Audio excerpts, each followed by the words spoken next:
And welcome back, everybody, to another episode of Bubba and the BatFlip, episode 117, part 2 of your starting pitching preview for the 2022 fantasy baseball season. We left you off at the top 30 last episode. The goal is to get 30 more in this episode to get you to a round number of 60 to make things work out for your team. Maybe we'll do a little more next week. We'll see. Who knows? See where the wind takes us.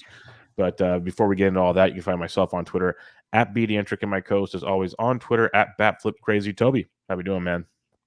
We're doing great, Bubba. It was wonderful to see you on Saturday and get to spend some time with you and some of the other lovely people involved in Barf. So that was a lot of fun. Yeah, it was. It was a blast. It was fun. Our little corner of the room, we had Eno joining us. We always seem to get paired close to each other in the drafts. We always sit next to each other, but Eno is hanging with us as well, and it was a lot of fun conversations. We had Maddie right behind us. It was a good time as always. Like you said, the room was full and lots of fun with Barf. But tough draft, tough room. It'd be fun now that I believe all the Earth drafts are done now. I think they are. It'd be fun if the NFBC had an Earth draft ADP. Just throwing it out there. I'm just because they have them for TGFBI, they have them for Raz Slam, all those. Do one for Earth. There's what 9-10 leagues. Because that draft felt more like a potential like main event the way pitching was going than any draft I've seen so far. So at worst, it'll give you guys that are drafting in Vegas in 2 weeks an idea of a better ADP than there is now. Let's put it that way. For sure. Yeah. And anytime you get me and Dalton Del Don, I mean, I don't even compare anything to Dalton, but when we get in the same room drafting pitching, you better be on your toes. Yeah, lots of stuff. Like when because I think I was 12, you were 13, I believe. You were 13, I was 14. Yeah. So Mason was 11, maybe 10, 11. I think he was right in front of me or 2 picks in front of me. So just to tell you how much pitching was going off the board, Mason was able to get Cedric Mullins in round 3 because the pitching was going nuts. And I was able to get Teoscar Hernandez in round 3, which is bonkers to go that late with Teoscar Hernandez. Like that's what, pick 42. That's pretty good for Teoscar, and just kind of goes to show you what took place in that draft. But it was a fun draft. Maybe we'll recap it at some point in time. It's still kind of a blur to me at this moment. I haven't even looked back at it yet. It was a wild one. The only thing I do know is I just did a speculation on Alex Colomé on like round 28, and then like 20 minutes later, it's not the best landing spot, but it's a job. So we'll see. And his profile actually fits pretty well there. I mean, he sinker and everything. A lot of ground balls and not a ton of home runs. And everybody always clowns on Colomé. He just low 3s ERA, gets saves. Like he's nothing flashy, but he's going to get a chance. So we'll see how that plays out. It was just literally a pure spec thing, and I thank Mason for that. Is he took Art Warren before me, and I was going to take Art Warren. So thank you, Justin Mason. Appreciate it. All right, enough barf talk. Let's talk some starting pitching. We'll start off with a 31 through 35 using NFBC OC ADP since 227 because of 16 drafts that have taken place since then. And it's a fun group. Some things might have changed from when we last left off, but for the most part, this is where the dust is going to settle. So the 31st pitcher through 35, Frankie Montos with an ADP of 96.5, Luis Castillo 97, Yu Darvish 98, Blake Snell 104, and Shane McClanahan 108.5. How do you approach this range of pitchers? Yeah, this is an interesting range. Montos, I haven't drafted him yet, but he's really interesting. Last year, especially in the second half, he really improved. I think it was in 2020, he kind of moved away from the splitter and he brought that back last year. And I think he got a little bit of a velo bump too. So he looks really nice. He's pitching in Oakland. We don't know exactly for how long that's going to be since it looks like a fire sale there. And I do think that ballpark helps him out a lot. And so, I think he's fine. I haven't drafted him yet, but I can see there's a lot of sharp people who are interested in him. Castillo is a fade for me. I mean, I think it's tough, like around this spot. I was in on him last year, but I think now, like, we're getting a larger sample of what he can provide. Number one, like, are you just going to sit him for the first month of the season because he's so bad in cold weather? Hopefully he gets traded to a warm weather team. Maybe he'll get traded to Minnesota. God. Yeah, that would be horrible. But like, there's that piece of the equation too, because that's like a thing. It really seems like the weather is a thing. So do you sit him initially and just use him for when he's like better towards the end of the season? And then I also think, the whip has been a concern now for, most of his seasons. If he doesn't run a super low BABIP, which he's done twice, then that whip is in the 120s. And, I'm not really looking to get into that area of the whips at this point in the drafts.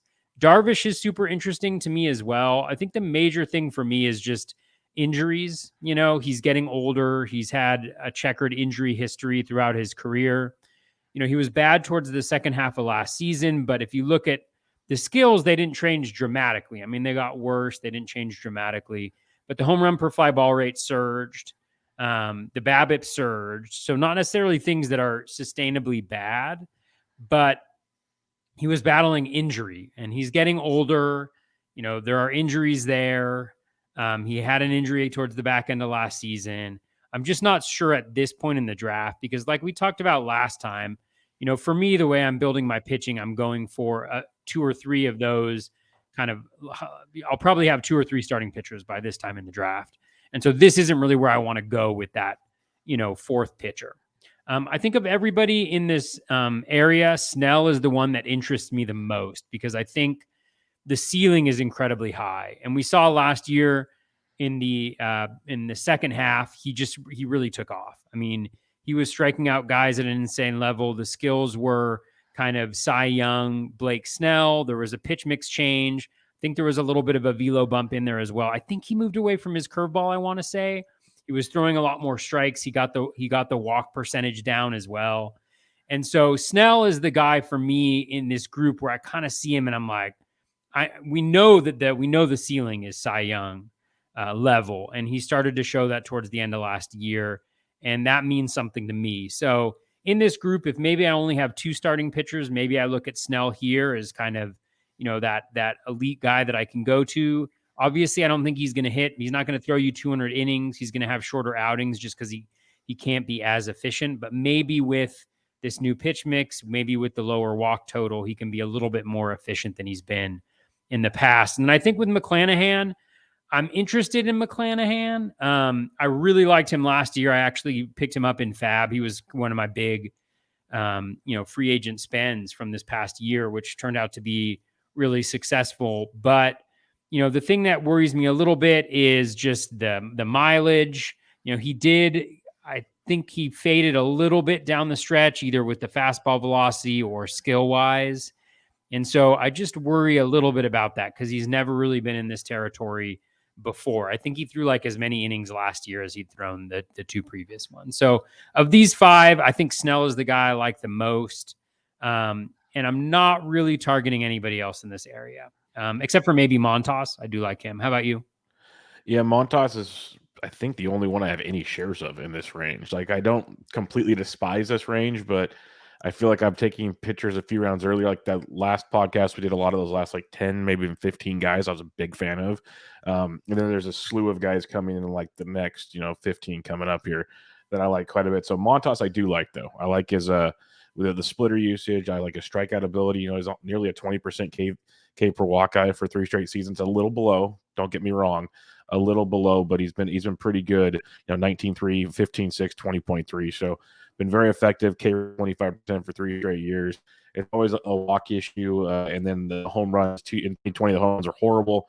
Got back on track last year, which was a big plus for Frankie Montos. So I like pretty much everything about him. He was a horse also as a season 187 innings pitched. I think some people might be surprised by that. So that's a pretty surprising. We got Rob DiPietro and Phil Dussault in the chat. My goodness, the legends are gracing us with their presence. This is crazy, man. A lot of overall championships in that chat right now. Yeah, I don't even know if I should be talking right now. But yeah, Frankie Montos would be the guy for me. Luis Castillo, I think, care if it was this show we talked about. I know I talked about it with Jimmy Butler on an episode that it feels like we're kind of, I don't know if it's doing a disservice with Frankie or with Luis Castillo or not. Yes, the first month was horrible. Yes, we know the weather thing with Luis Castillo. There's probably much more to it if you really want to dig in to the situation with him. But for the last, let's say, 4 to 4.5 months of the season, he was pretty darn elite. Like, he was very, very good. And last year he was going in the second round, if not early third, for the most part. And now we're getting him past pick 100. So we're getting the discount for the season he had. And so it becomes the question is, are we overthinking this with Luis Castillo or not? Because it's like, if you can weather the storm for that first month, maybe don't even pitch him something. Yep, Phil, I didn't see the numbers, but yeah, I heard the Yankees got Rizzo. 2 years, 32 mil, not too shabby. I think Castillo's interesting. Like, I have no shares yet, but it's one that I kind of want to see if he falls in drafts. I would get him. Darvish, I have none of. I'm still I think he does bounce back up, but I'm also concerned about the home runs. What sticky stuff are they going to let them use? Injuries with Darvish. There's like a list of things that could be a concern with Darvish. Blake Snell, he's the guy, the trendy pick everybody's talking about, but he's not moving up in ADP, so that's interesting to me.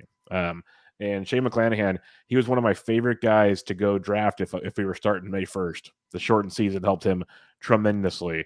Now I think there's a bit of a concern, so I'm going to pass on him. So pretty much Frankie Montos for me as well. That's pretty much the boat we are in.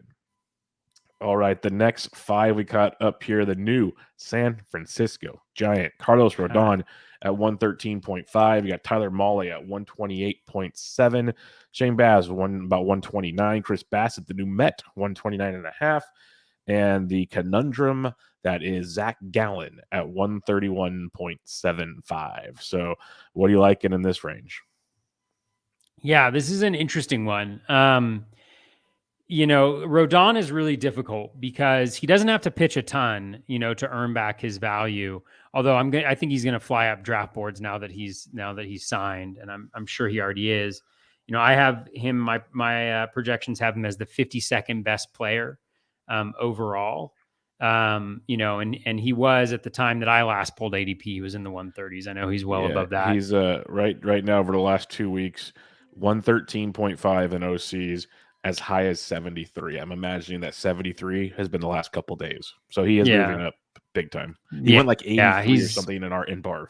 He was up there in Barf. See, I'm going to stay away from it at that. I mean, the thing is, the Bat has him for 138 innings. ATC has him for 130. Steamer has him for 166. So on average, they're at about 145, and he's still at that level. So it's not like he needs to throw, a ton of innings to be great. And maybe he's a guy that you want to pair when you have 2 studs up top and you want to take a little bit of a gamble, and maybe the volume isn't as important as the quality of the innings that you're getting from that point forward. But there's just too many injury concerns. I know everybody's excited he signed with the Giants, and I think that is ideal for him. It's a great landing spot for any pitcher. He's going to be fantastic there. But even when you look at his contract, I think something like he gets the second option is triggered if he hits like 115 innings or something, or like, it's not a huge threshold that he has to hit.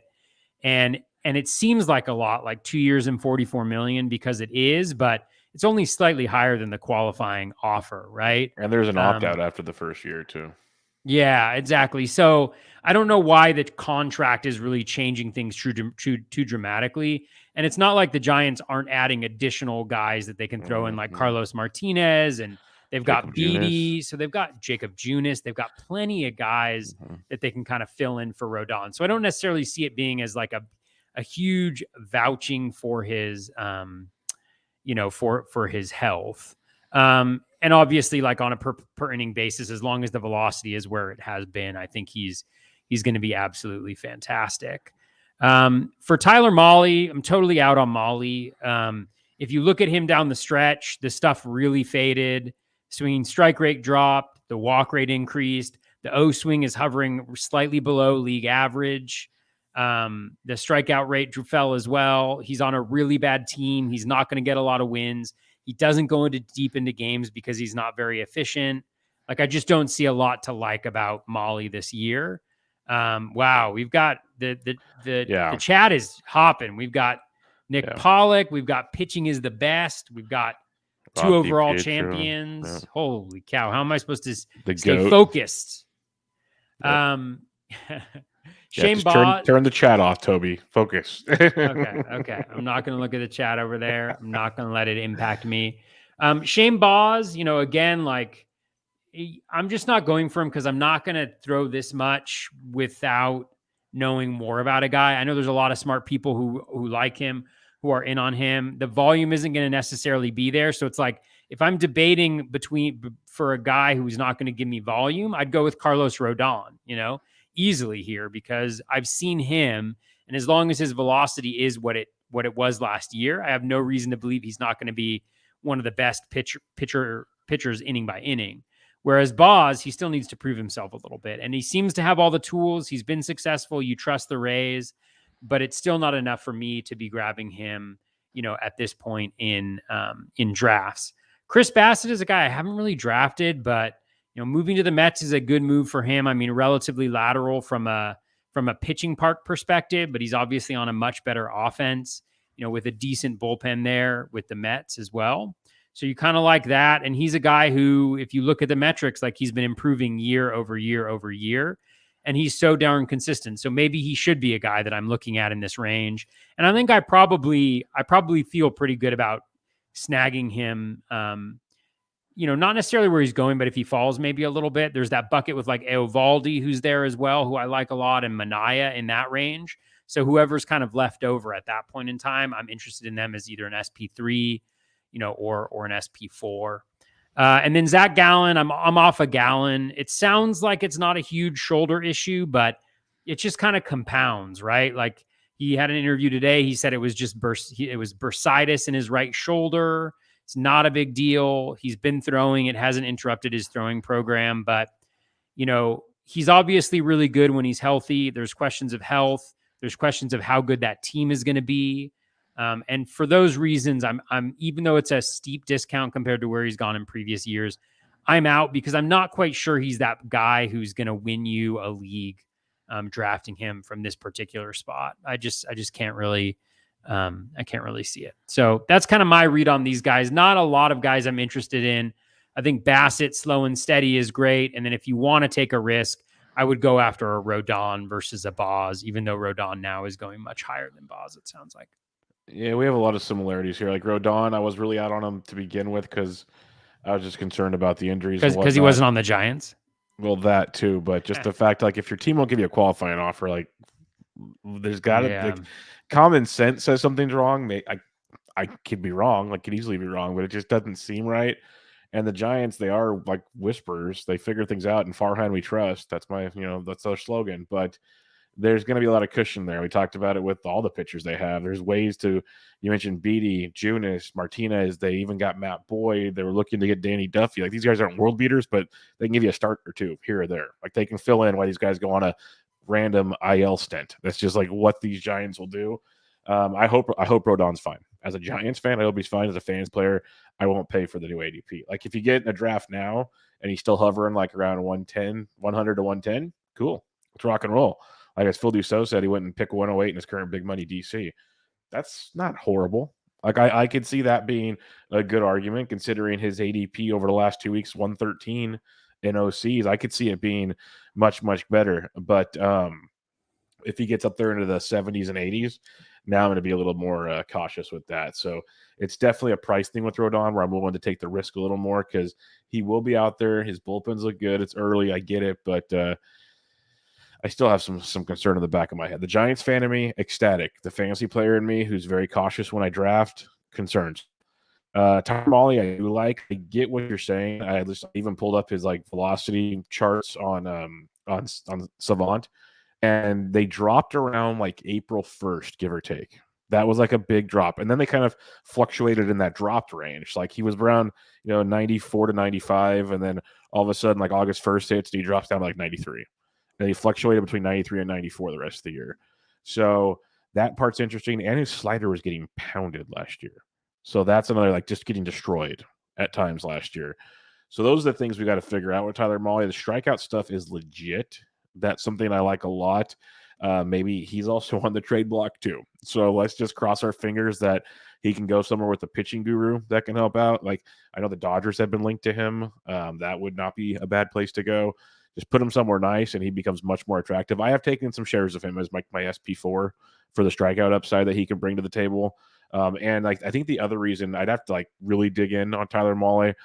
But if you think August 1st, that gives him 2 months of the season, he threw 180 pitches last year. Like that is a tremendous spike in his workload. We talk about workload on a lot of these guys.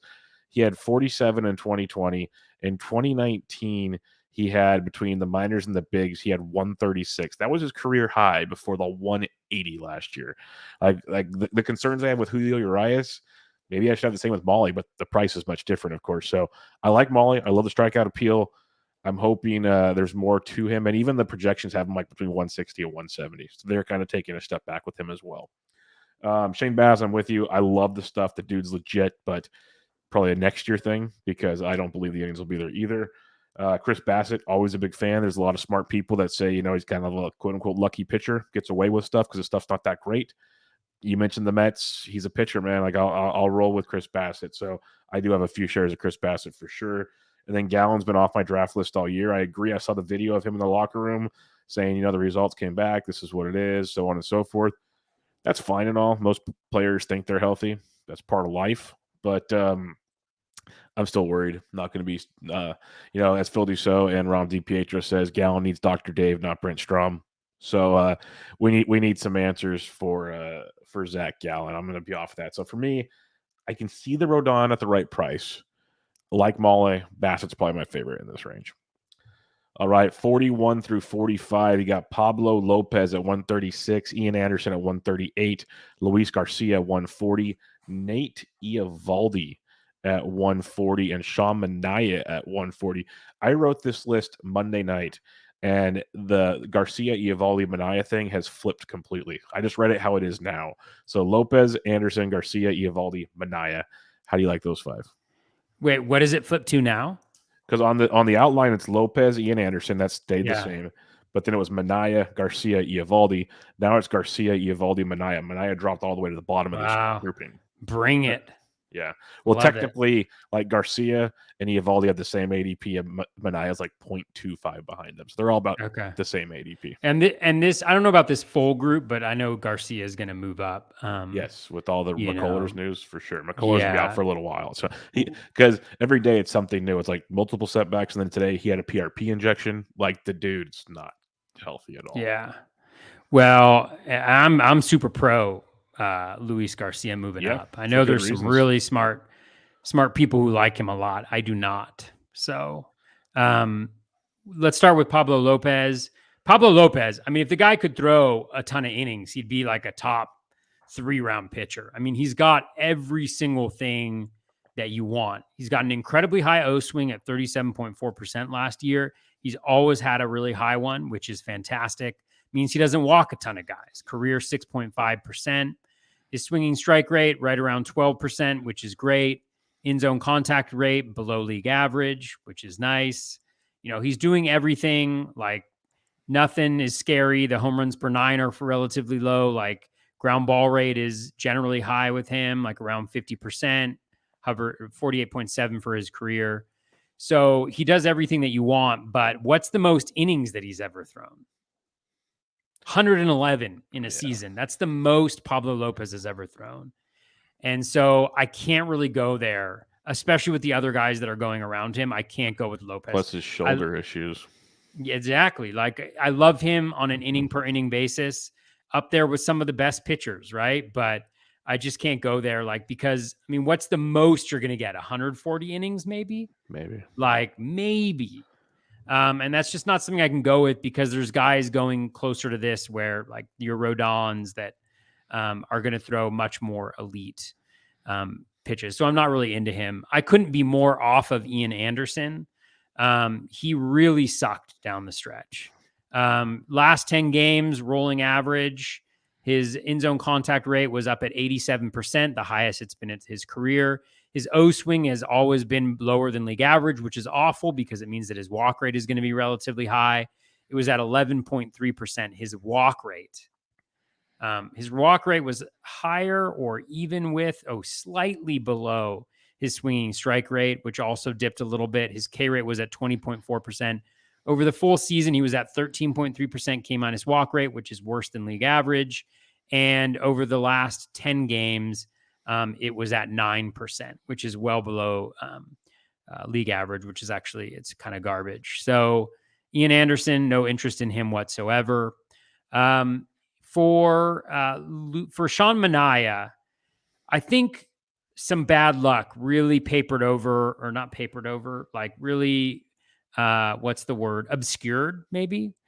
obscured how good of a season Sean Manaea had last year. You know, the O swing was strong at 32.5%, right around where he's been throughout his career. He had the lowest in-zone contact rate of his career at slightly below 82%.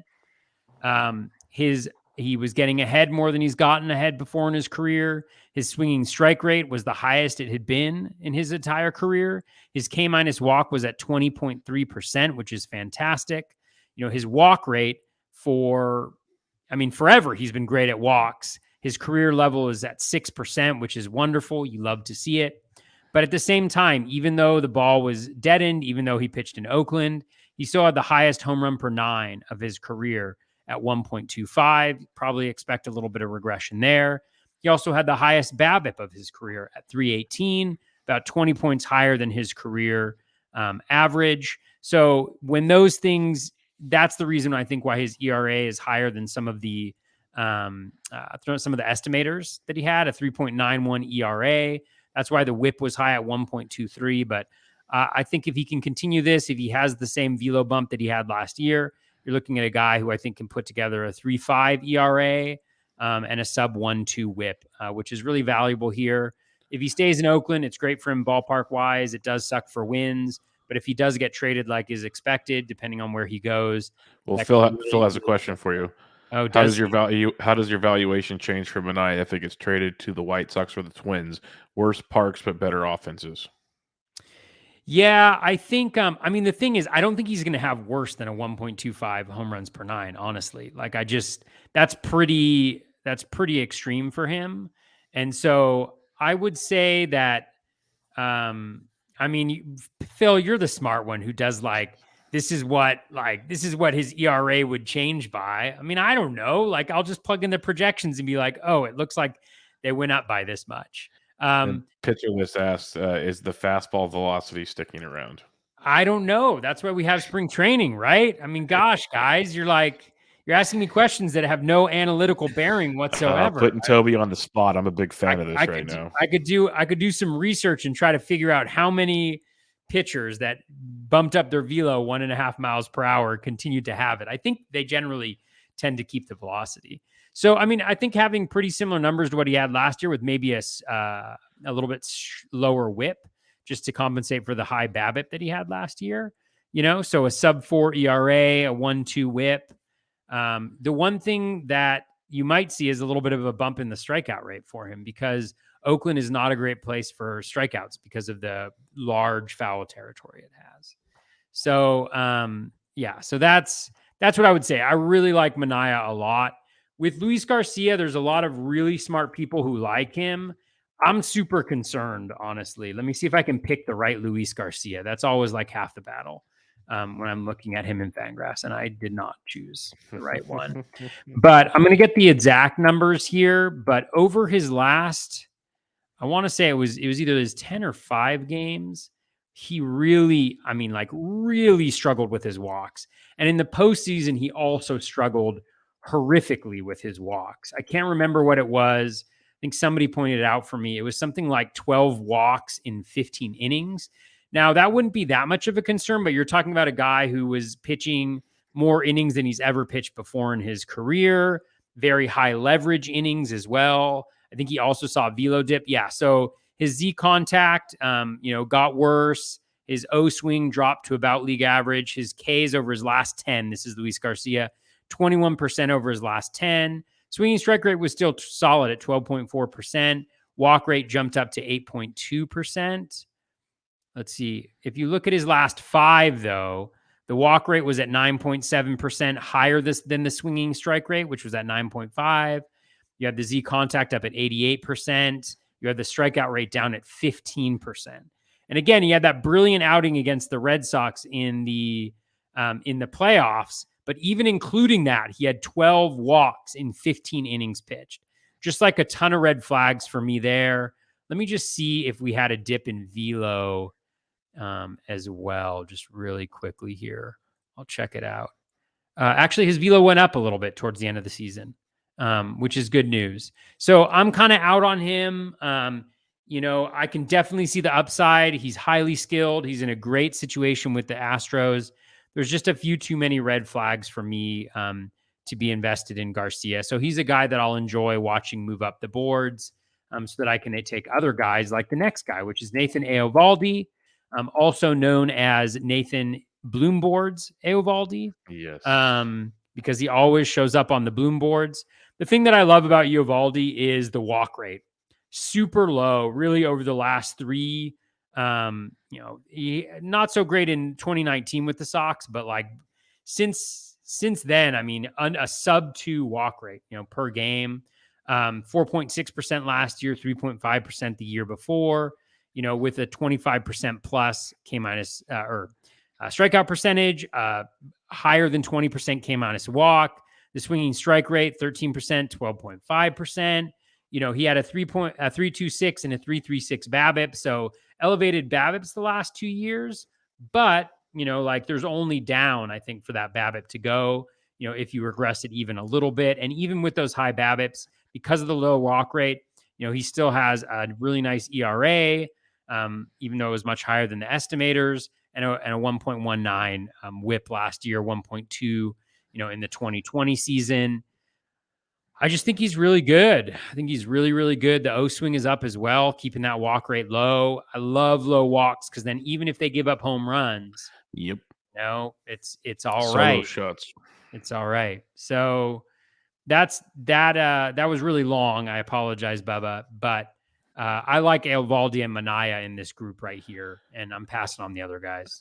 And you said you think Eovaldi's good. Don't worry, Toby. He is good. He's very good. Like that was always the running joke with like me and Bloom because he does the amazing Bloom board. So more people notice that than listen to my dopey podcast or my silly writing. And I've been pro EO, but he knew it too. So he'd always message me, "Hey, I got a new one for you tomorrow." And it was like Eovaldi's just that good. He's moving up in ADP this year compared to years past, which kind of is a bummer, given there's a guy I love a lot that's going in the next grouping that I think's going too low. So we'll get to him shortly. But I love Eovaldi, trying to grab him where I can. It's that time of the year where you kind of push guys up in drafts. Like I'm in a slow draft right now, a 2-hour clock, just kind of I'm waiting to do the serious stuff, and I'm kind of like another week trying to get a little more news. Like Rizzo just dropped. Let's get Freeman. Let's get I don't want this random Tatis Jr. out 3 months plus crap. Like let's get all this out in the open and rock and roll. So I just did a slow draft to see where things going. Yeah, the ADPs are changing quickly. So like I'm starting to jump guys. Like I moved Rhys Hoskins up like 3 rounds. I'm going to start moving dudes up, get my dudes, build my team, and go from there. And Eovaldi's going to be one of those guys. I have a feeling just because I said it on this show. I think our recap show last year when we kind of reevaluated kind of what went right, what went wrong, and both of us kind of was more what went wrong on just kind of what you do. And for me, it was the power department and the strikeout. Like strikeouts for my pitchers. So that's like why I like Molly a little bit is just because at worst he's getting me strikeouts. And I don't think he's going to blow me up type thing. Eovaldi, he can get you ratios, strikeouts, you name it. The dude's good. Some will point to the innings concerns, but I'm not too concerned about it. He's built for this type of situation, and he didn't even wear down last year. So love Eovaldi. Long way of saying that. Pablo Lopez, I'm out on as long as that shoulder issue's as bad as it is, staying away. Ian Anderson, I just like other players in this area. Like the stuff can be good, the control's horrible, as you mentioned, and that can take you out of games real quickly. So I'll pass on that regard. Minaya, he's one of those guys we talk about. Like I guess he could be kind of other people's version of why I like Chris Bassett. Like people say Bassett kind of gets lucky and does things. I watch Minaya starts a lot. Because I watch games every time I record a podcast. And if the Giants aren't on, I'll put the A's on. And Minaya looks like I could hit him when I see him. He just looks like a soft tossing lefty. Like doesn't look flashy, doesn't do a whole lot that scares me, but he gets the job done. His velo's decent. He gets strikeouts. It's like so he's one of those we talk about it all the time. Rob's in the chat. The biases. Like I just have like a bias towards Minaya that I have to kind of figure out, and we're all guilty of that stuff. So I don't have any shares of Sean Manaea because I feel like he's just such a, when he gets lit up, it's lit up like a Christmas tree. Like it's bad stuff. It's not like a 4-run outing. It's like a 12-run outing. It feels like. So I pass on Manaea. Last but not least, I agree. Luis Garcia is great. I don't have any of Luis Garcia. I wanted to hit on what Nick Pollock put in here. Curious Javier gets more chances, or it's Odorizzi. It's all Christian Javier. That's what we're rooting for. At least that's what I'm rooting for. Big time strikeout stuff. I was drafting him late in DC, just knowing he'd get a window somewhere of starts with all the concerns with that rotation. Roster Resource has him in the rotation right now. Again, not the end all be all with Roster Resource. That's just a speculation. But Christian Javier, he flourished. If it was starting, long relief, massive strikeouts. He had like 130 Ks and 112 innings or something like that. Dude's filthy. Really, really good. And that's the beauty of it. It's not like he was a kind of spot starter that threw like 70 innings. He got a good chunk of innings. So he can take that step to like 140, maybe 150, and you wouldn't be that shocked about it. And at his ADP, he's not even on this list. He's out of the top 60. He becomes very, very intriguing to me. So I hope it's Christian Javier. That's where I will be going. I hope they sign Zach Greinke. That wouldn't surprise me, honestly, with the McCullers. I wouldn't surprise, or they might trade for Tyler Mahle, or like I wouldn't be surprised if they go and make a move. I'm with you there. With as like I said, each day with the McCullers news coming out, it's like they're saying he's just setbacks, but this could be like a couple months. I think like this is one of those where even when he comes back, it's like, okay, here's 3 innings. Here's like we're gonna baby the crap out of you is what it feels like. So I'm not sure. All right. 46 to 50. We're getting a little deeper here, a little murkier, as they say. Clayton Kershaw, pick 148. We have Michael Kopech, 151. Trevor Bauer, 151. Framber Valdez, 153. And Eduardo, my boy, Rodriguez, about 155, about 50 picks too late. So what's your thought on this range? I have 0 of all of these guys. You have no Erod? I thought we were friends. I like my pitchers to have a sub 1.3 whip. That was his defense's fault. That was his defense's fault. Well, Aovaldi didn't have one. Erod's a heavy ground ball guy. He had bad defense. Bad defense. All right. I'm just gonna throw stuff at the wall until it sticks. Trust me, because I love Erod. Nick, you can leave too. I mean, so here's I don't want to pick on Erod, but hey, if you here are his whips in his career: 139, 133, 126, 128, 130, 129. So the lowest he's ever had in his career is 126, which doesn't mean he couldn't get lower, but it's tough. It's tough. But he is in a much better place in terms of like the Tigers and that ballpark. So Clayton Kershaw, the injuries, I just haven't gone after him after Kershaw. It's not really this isn't really like with Kershaw, it's not really an analysis thing, right? It's not like, I think Kershaw, if he pitches, is going to be good. And I was a little encouraged by his comments where he was like, he's like, once I knew I was healthy, I wanted to go back to the Dodgers. And so it sounds like he feels like he's fully healthy. But again, which makes things funny because he said he narrowed it down to the Rangers, his hometown team, and the Dodgers. And it's like, once I felt healthy, I'm going to go to the Dodgers. Yeah, he was going to go to the Rangers when he wasn't healthy. And he was also like, and I want to win. And it's kind of like, ooh, Corey Seager. He could have left the Rangers part out then. Yeah. So, yeah, I mean, I think the innings will be good. Just major questions about what those innings are going to be. And God, I couldn't even tell you how well he pitched last year, but he was great in his whatever innings he threw. Like I think we said it even in the pre-deal last year. 121. Like we said, even if you get just like 150 out of him last year, you were going to be happy. 121 was still great. It's just because he's so good with what he does. Like it's just. It's the old, and you're not paying for him this year, but I'm sorry to cut you off. It's just like it's such a weird dynamic with him because we talk about like Pablo Lopez won't throw enough, Shane Baz won't throw enough, but there's like so much volatility in those profiles where Kershaw, as long as he's pitching, because even if the arm falls off, he'll stop pitching.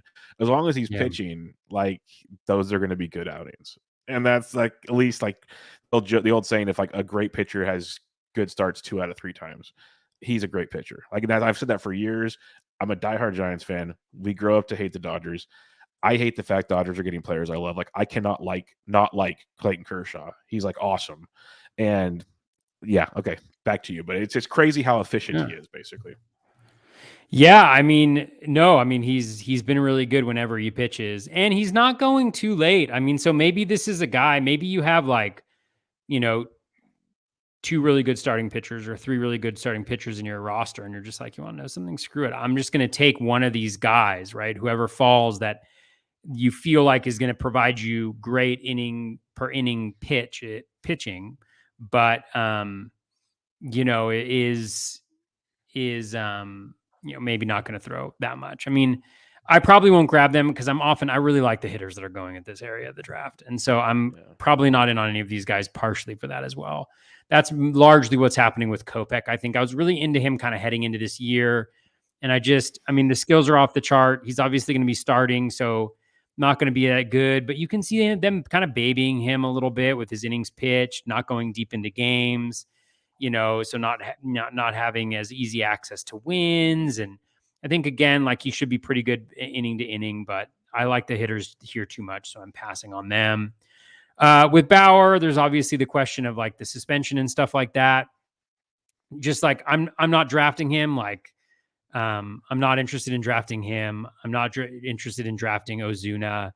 You know, I don't draft Chapman. Like, and that's just something that for me, like I like to enjoy my teams, and I don't enjoy rooting for those guys. And, you know, whatever it is, I'm just not really interested in those guys. So they're kind of off my radar, but we know like if Bauer's healthy and he pitches, like this is going to be a massive value. And if there's any clarity in his situation, that value, you know, will evaporate once there's any type of, you know, decision about what he's going to get, you know, this year in terms of suspension.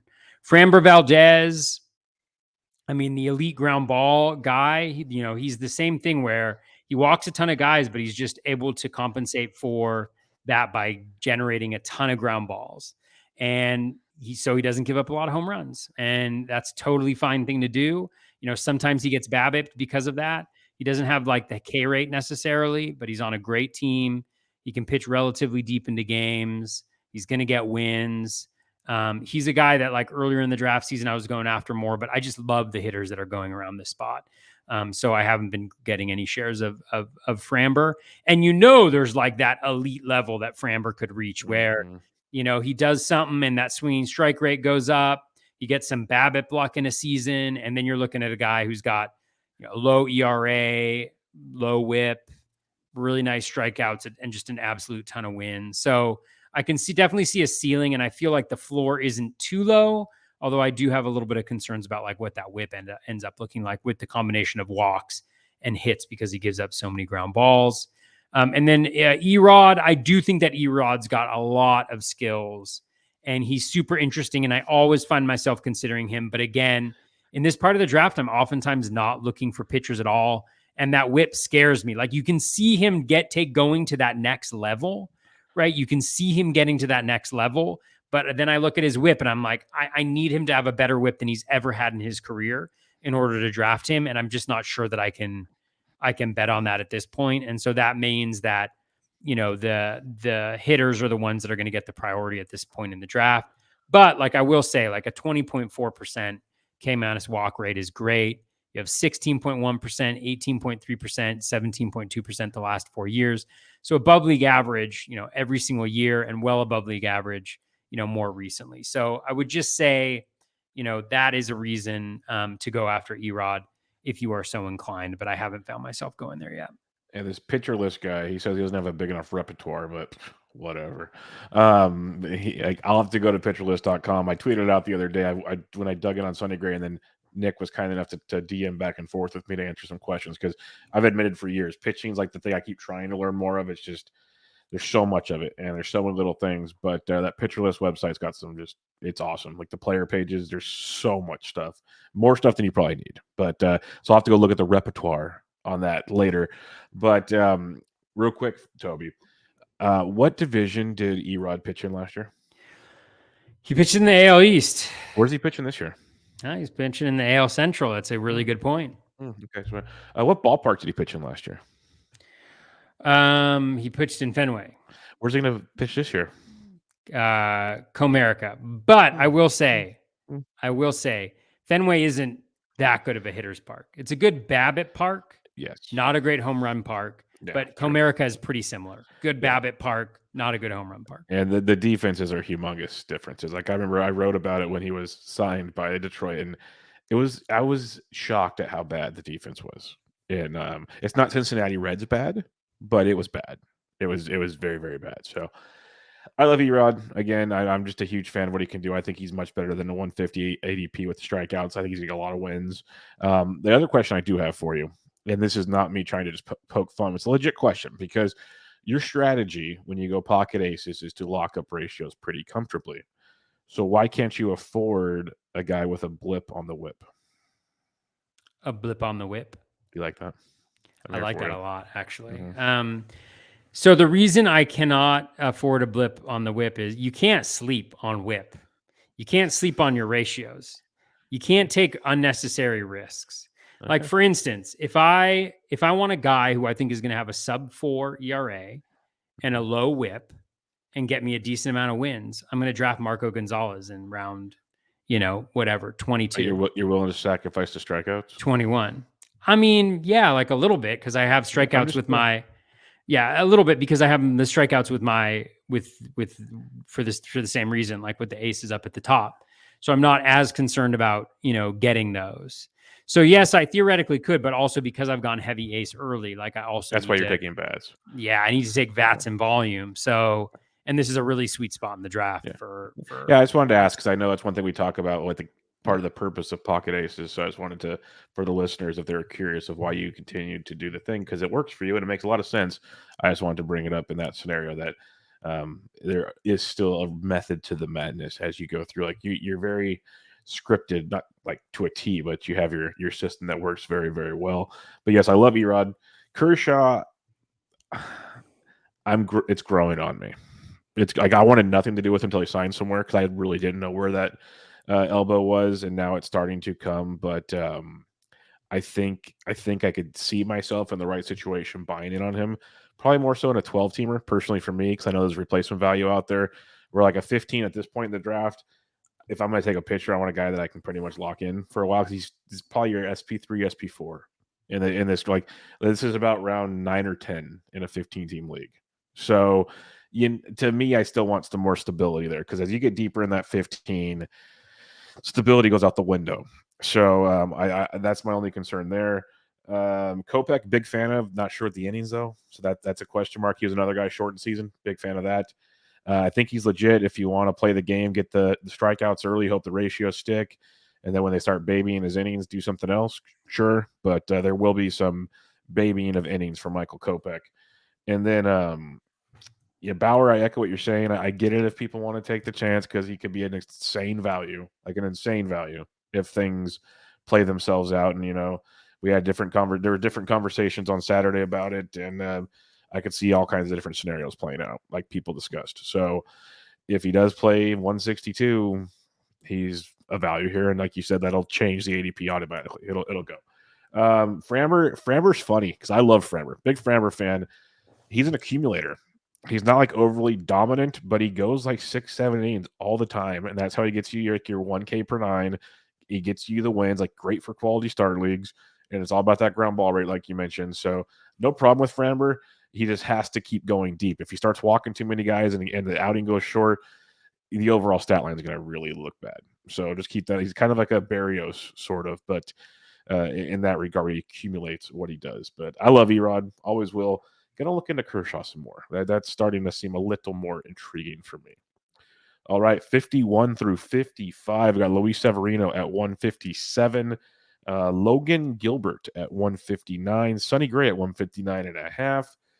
Mike Clevenger at 168. And Ranger Suarez at 170. Where are you attacking this range?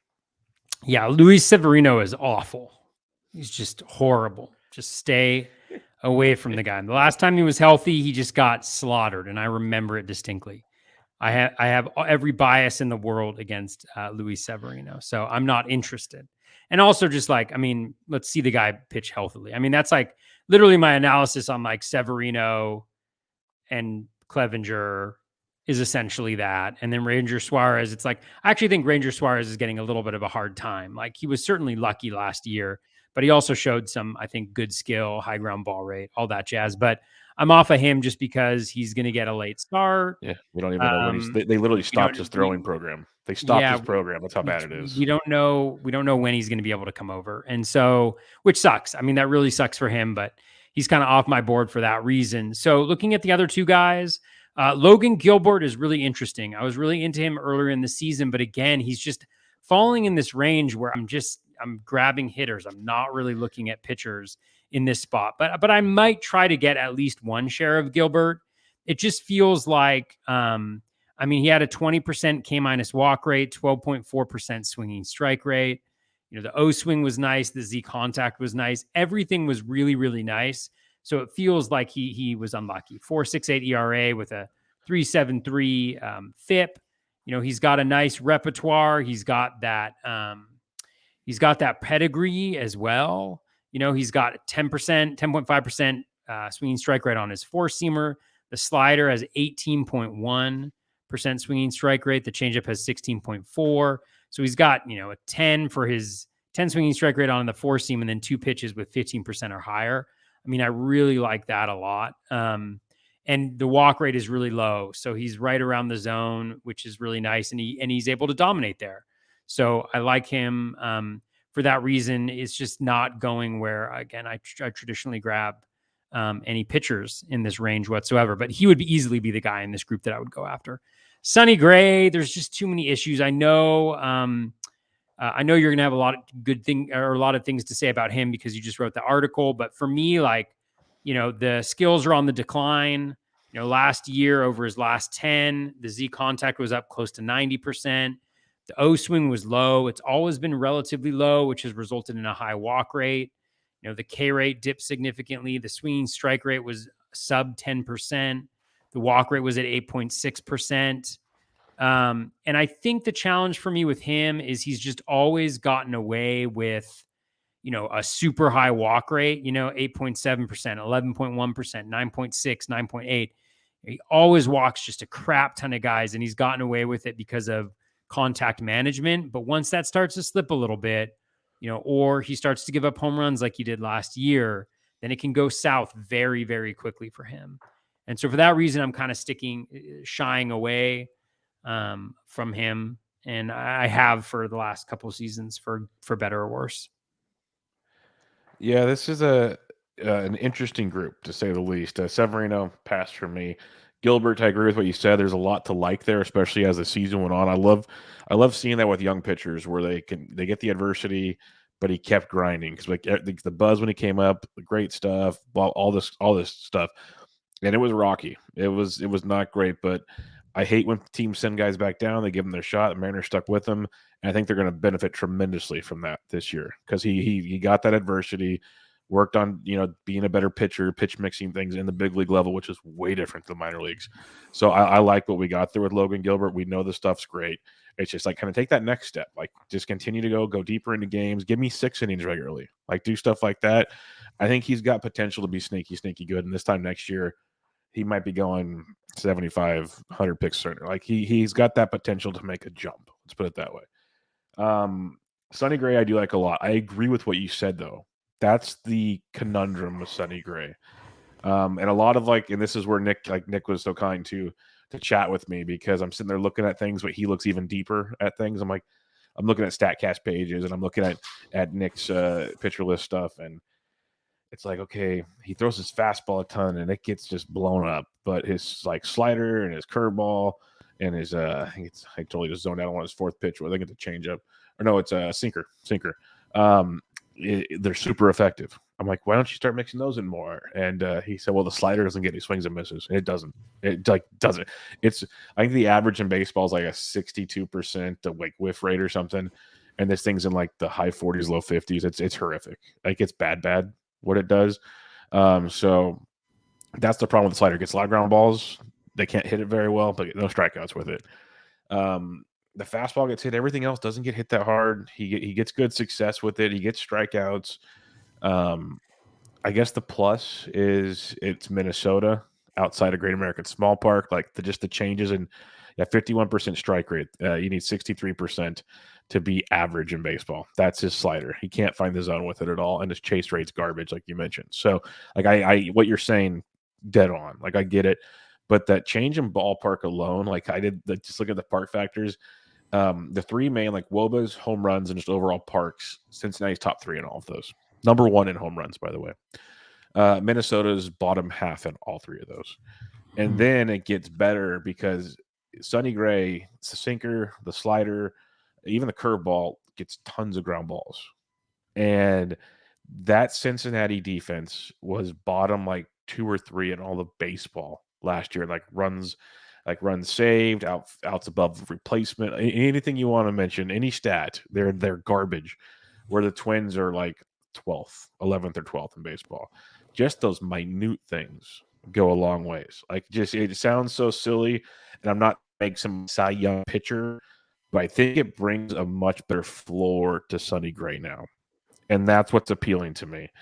And even last year, when looking at the ups and downs of Sonny Gray, one thing that was very interesting to me when analyzing Sonny Gray over his career, he had the 10.31 K per nine. His last 3 years, he had great strikeout rates, but he threw 135 innings, which was low for him because he had a lat injury, a back injury, and something else. He had 3 different weird injuries, but it was the home run to fly ball at 1 point, or home run per nine, 1.269, home run to fly ball at 16.5.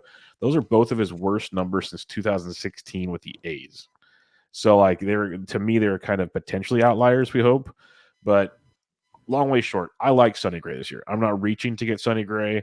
I do think there's a lot to like, though, just shifting ballparks, better defense, better division. The NL Central is not bad, but he was on one of the bad teams. Like, now he goes to the AL Central where you get to face some rough squads. So I do like Sonny Gray. Ranger Suarez, I would love to take him, like as Phil Dussault said, the Power Ranger, but when? When do we get Ranger Suarez? That's the shame in the thing. I think he's a great DC pick right now. I'll say that much. Great DC pick because he will come back eventually and pitch for the Phillies.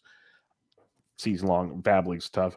And then no club dog for me. No club dog for me. So I like Sonny Gray here, and Logan Gilbert, quite interesting. All right, 56 through 60, we have the Irish Panda himself, Patrick Sandoval, at pick 187. You have Marcus Stroman at 188, Adam Wainwright at 194, Noah Syndergaard at 195, and Tariq Skubal at 196. Honestly, there's a couple guys I like here. The rest I have not drafted at all. Yeah, I don't have any of these guys, I think. Sandoval is definitely the most interesting to me because I think Sandoval, well, mostly because Nick's in the chat. I think that's the primary reason why I'm going with Patrick Sandoval. But no, really, I mean, Sandoval has everything that you want in a pitcher. He has the high ground ball rate. He has the better than 50% ground ball rate. He's got the elite swinging strike rate, really has throughout his career. Nice K- walk. He does struggle with the walk issues, but that bump in the O swing is really nice. He can dominate in the zone.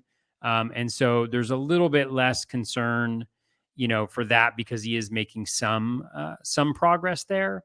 But the major issue for me is just injury concerns, and that walk rate. It's a little bit concerning.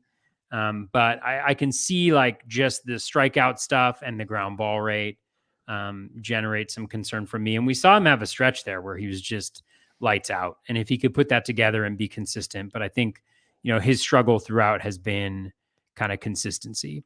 Stroman is a little bit, he's a tough one for me because, I mean, he's getting better, I feel like, and he dropped the sinker usage last year, increased the cutter usage. He's got, 2 or 3 pitches that are 15% plus in terms of swinging strike rate, but that sinker is just such a drain, but it's also why he's so effective because, doesn't give up a ton of home runs, ton of ground balls he generates, and it's worked to be a really nice balance. And so the question is, I mean, if he was going to do like the 315, 104 whip thing again, then maybe, that those low strikeouts are okay. Like, cause he's kind of like Kyle Hendricks in that way. But I just worry that, maybe he ends up being kind of that 3-5-ish guy, which is fine. But on the Cubs, he's not going to get a lot of wins. And the whip can be a little bit of an issue. Although with the pitch mix change, definitely not as much of one. So I can definitely see the case for Stroman for sure. Just jumping out of order, Tariq Skubal is super interesting too because of the pitch mix change towards the end of last year. Stopped throwing the four-seamer, which just got absolutely demolished, and started throwing the sinker more. But I think the challenge there is it's like a little bit of a catch-22 because the moment he starts throwing that sinker a lot more, then the strikeout rate dips to well below league average. It just plummeted like in his last 5 starts, right? The K- walk rate is still solid because he's not walking anybody, but he doesn't necessarily have that like dominant secondary that can like kind of compensate for that decreasing sinker. So I think he's just kind of meh at this point. Like he's fine. He's like super mediocre. Maybe he can develop like that slider or the changeup to be that elite pitch that it needs to be. But as long as he needs to rely on the sinker as kind of his go-to fastball, I think he's going to have major issues with generating enough strikeouts to be super fantasy viable. Syndergaard, is a pass just because of the injury stuff with me. Wainwright, again, like I'm not. Check your cord. Oh, check my cord. Is that better? Yeah, you're good. It just went out like right after you said Wainwright, so you're fine. Oh man. So with Syndergaard and like Clevenger and all these guys, it's like, I mean, there really isn't like a ton of analysis to do, right? It's like, are they going to be healthy or are they not? And to me, the likelihood that they're going to be healthy, is not enough where I'm going to use a draft pick at this point in the draft, especially in deeper leagues. I think you got a good point about maybe in those shallow leagues, taking a shot at a Kershaw or somebody like that who you might be able to live with, not throwing a ton of innings. But in a 15-teamer, I think it's hard to kind of waste picks at this point in the draft because you're going to miss on enough guys as it is, right? So you're just really lowering your threshold for missing. With Wainwright, like I don't think he's going to recreate what he did last year, but the Cardinals have a great offense. He's super efficient with his pitches. He goes deep. They should have a solid bullpen. It's just kind of like, like he probably won't be able to recreate what he's gonna do, but like, as long as he can keep that walk rate in check, which he has the last 2 years, like the only time where he's really struggled, with that whip is when he couldn't really throw strikes on the regular and had a higher than league average walk rate. He's been able to get that down. He has a low K percentage.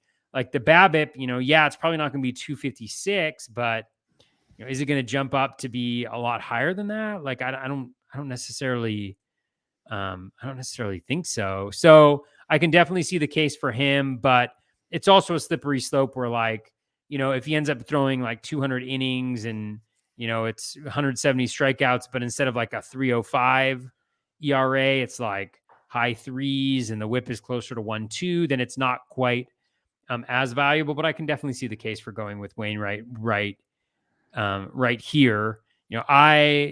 So I could see it for sure. If you're looking for like a volume play and, stuff like that, I think it could go really bad here, but I don't think it necessarily will go that bad. Yeah, Waino's a tough one for me. Like he was awesome last year, but like you said, you have to know it's not happening this year. Like that's just he's a good member if you draft team boring. Let's put it that way. Like if you draft team boring, I doubt he kills your team, but he might not be able to like elevate you where some other guys in this range could. And that's where it gets challenging with Adam Wainwright.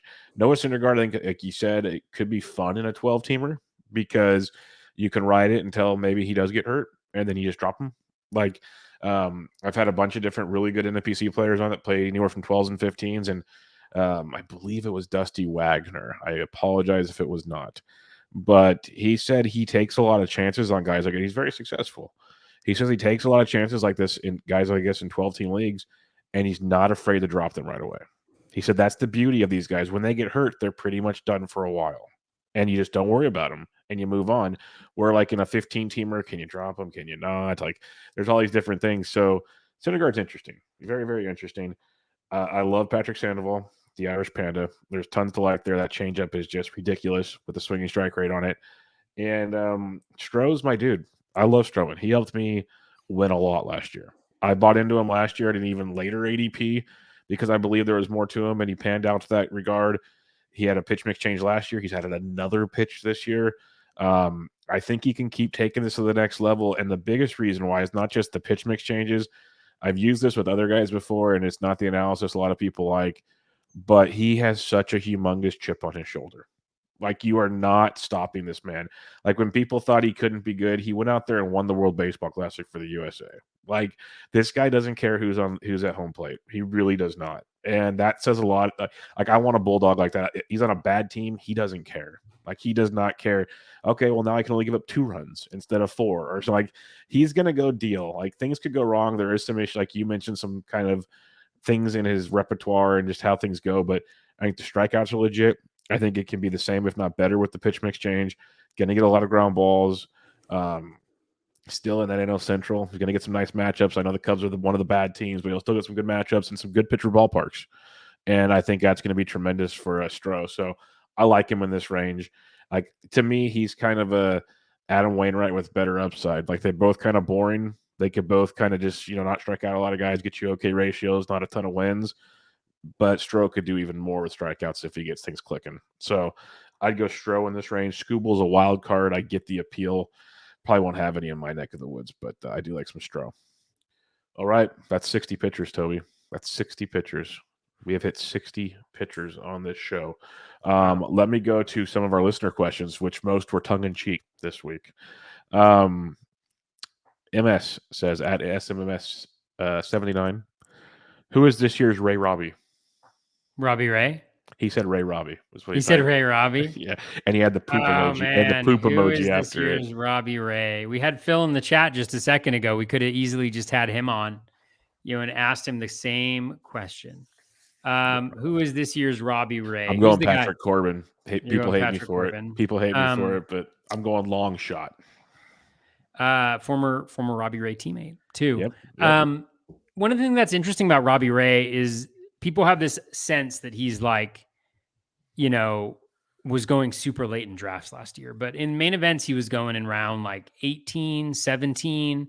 So, I mean, not early by any stretch of the imagination, but not like, he wasn't like out of left field. And once again, a guy where the spring training velocity was up. And so that's what I'd be looking for, in determining the guys that I thought were going to take that next jump. Let me look at the pitchers here, and I'll tell you. Corbin's ADP is 356.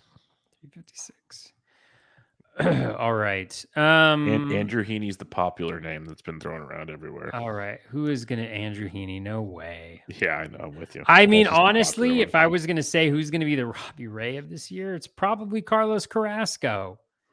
We got a question on him coming up. I mean, honestly, like, Carrasco has, within the last few years, has been like a top 15 pitcher. He needs health.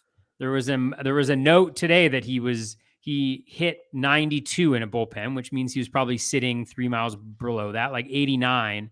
And he's normally 86 to 88 at this point in spring training. So as long as he's healthy and he has the velocity, Carlos Carrasco. I mean, he's done it before, and I'll just go with Carlos Carrasco then. I mean, I drafted him earlier on in the year. I haven't as much recently, but he's a guy who, like, if he looks good in spring training, he's going to be going in the top 200 probably ADP wise. So, well, that answers MS's next question. Carrasco reportedly touching 92 on the gun.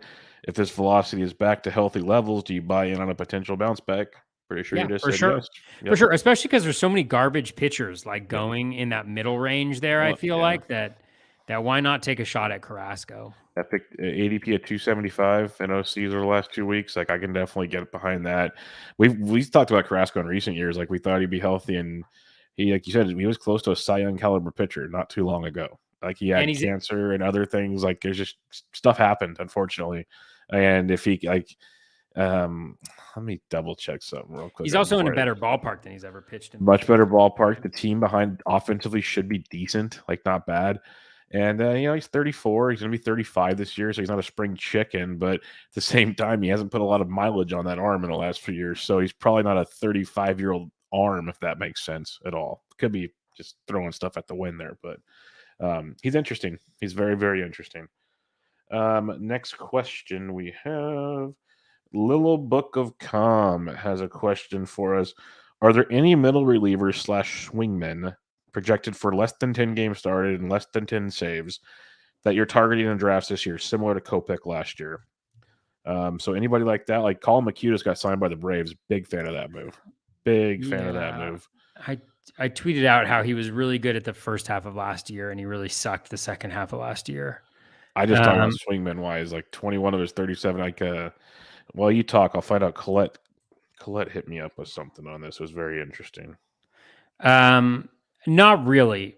I don't really draft them. And I think this is the second part of the question. I don't want to draft these guys. I don't want to spend draft capital on them. I want to be able to snag them off the waiver wire because that's generally where they reside, at least earlier on in the season. And so, yeah. Oh, Phil says live decision. Do I take Gallon in the 14th round? That's pretty freaking late. WWDDD, Phil. What would Dr. Dave do? Man, I think it's a good value in a DC. I'm assuming it's a DC that he's in. I think that's a pretty good value, honestly, because he will pitch at some point in time, and if it's not as bad as we think it is, that's a pretty awesome deal. And I think Phil's smart enough and talented enough to back up his pitching enough to take the risk on. Let's put it that way. Ah, man, I'm not that into it. I do it. Sorry. I do it. I can't. I just have such a hard time. Like with, I don't know. Maybe it's worth it. Who knows? I'm horribly risk adverse, as you all can tell. Yeah. Do it, Phil. I was going to answer to Book of Calm's question. There's no one that stands out this year. Like I talked about it a lot last year. I even wrote about it. Like Kopech, originally Urias wasn't going to be big. Peralta wasn't supposed to be a big guy early on. There was a group of them that it was like Christian Javier. There was a group of them that was heavily discussed as like these built for long man roles type deal.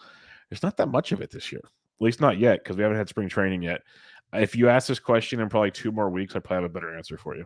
Because I don't know what these teams are going to do. I have zero clue. Like right now, they all have 5 or 6 man rotations. That's all we know. I have no clue what this setup is. So I apologize for that answer, but in a few weeks, I probably have a much better answer for you. Yeah, and look at usage for sure, like early in the season. And think about those teams like Bubba mentioned, like that have rotations where the guys aren't going to go that 5. You know? Yeah, look at like teams like the Braves, who literally it's Morton and Fried, and then guys that have trouble getting through 5. And then like there's a lot of teams like that. That's just the one that always comes to my head. Probably half the league. Like look at the Reds. The Reds are going to have San Martin, Ladello, Green. They're going to have a slew of dudes. Like it's the A's. Dalton Jeffries might pop in there. AJ Puck might be a good one to look at because he'll start in the back of the rotation. Maybe they decide to stretch him out at some point. So keep an eye on news right now. Like I said, a couple more weeks. Much better answer.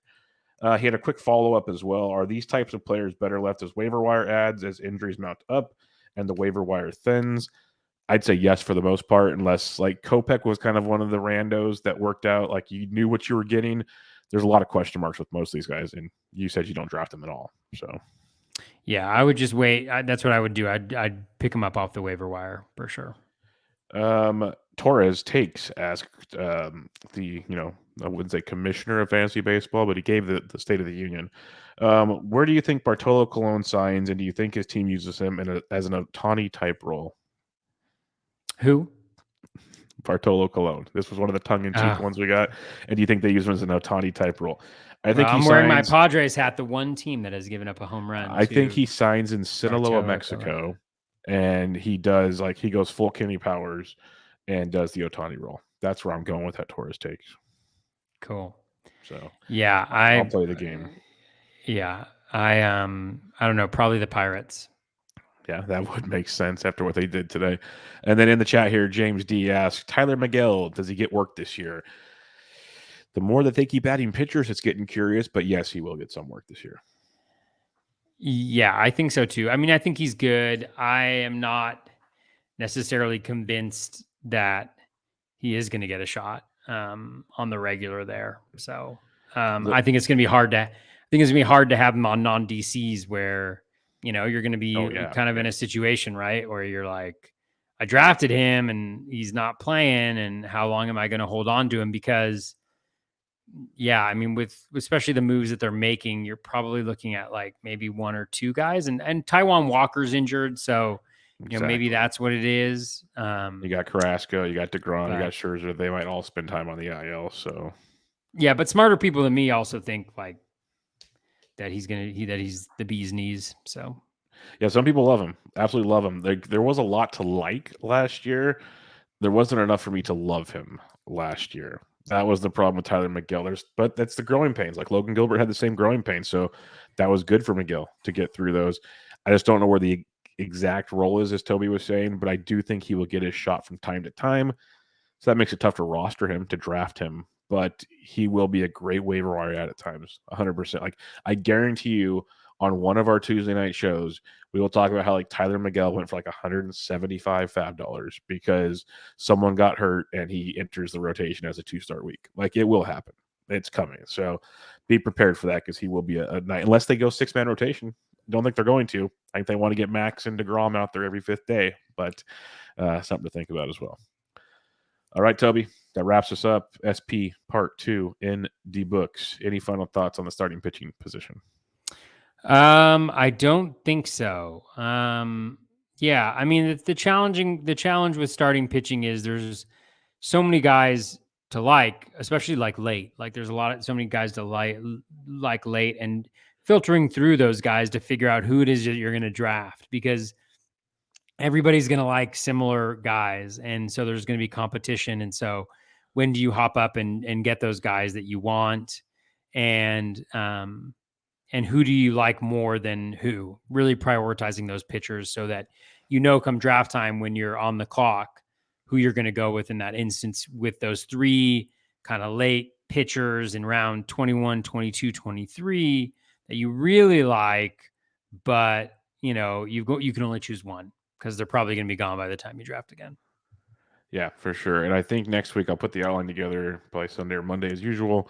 And we'll do like a part 3/relief pitchers. We'll discuss some late starting pitchers, guys. We won't go through like a list like this, but we'll discuss a few things, and we'll do like a brief relief pitcher thing because I think that's been exhausted to no ends this offseason. So we'll cover both those because there is still like we've only made it to like round 13 or so and 15ers and like 17, 18 and 12. So we could probably go a little deeper just to give the listeners a little more at the starting pitcher, but I don't want to go like, next 40 guys type thing either. So yeah. We'll break that down a bit for you guys next week and give you some relief pitcher talk. Maybe it'll be a longer episode. We'll see. Who knows? We'll just have some fun talking pitching because apparently that's what everybody wants. That's like the busiest chat we've had all season. Maybe it's because baseball's back too. That probably has a lot to do with it. And, half the chat was Toby's special text message group that, only the elite are in. So it's he probably sent out the bat signal. Just going to throw that out there. But we'll wrap it up there, everybody. Thanks for joining us in the chat. Thanks for listening. As always, check Toby out on Twitter at BatFlipCrazy. I'm at BDantric. This was another episode of Bubba and the BatFlip, episode 117. We'll catch you guys next time.